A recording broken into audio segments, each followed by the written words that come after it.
கர்ம வினைங்கிறது ஒரு மனிதனை பொறுத்த வரைக்கும் அவன் எந்த இடத்துல பிறக்கணும், எந்த உயரத்துக்கு போகணும், யார் தாய் தகப்பனுக்கு பிறக்கணும், எப்படிப்பட்ட மனைவி வரணும், என்ன தொழில் செய்யணும், எவ்வளோ சம்பாதிக்கணும், இதெல்லாம் ஏற்கனவே தீர்மானிக்கப்பட்டதாக இருக்கிறனால எந்த விஷயத்தையுமே யாருனாலையும் மாற்ற முடியாது. ஜோதிடர்கள் யாருமே கடவுள் கிடையாது, ஆராய்ச்சியாளர்கள்.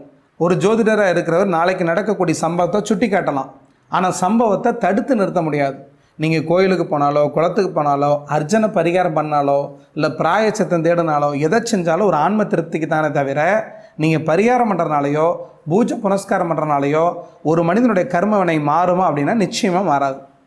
தவம், யோகம், தியானம் இப்படி தன்னையே மறந்து, தன்னிலை மறந்து ஒவ்வொரு கணமும் விழிப்புணர்வோடு யார் வாழ்ந்துட்டுருக்காங்களோ அவங்களுக்கு கர்ம வினைங்கிறது பேசாது. ஏன்னா அவங்க ஒரு செயல் செஞ்சால் செயலுக்கான விளைவை எதிர்பார்க்க மாட்டாங்க. ஒவ்வொரு நொடியும் யார் விழிப்புணர்வோடு இருக்காங்களோ அவங்களுக்கு ஜாதகம் செயல்படாது.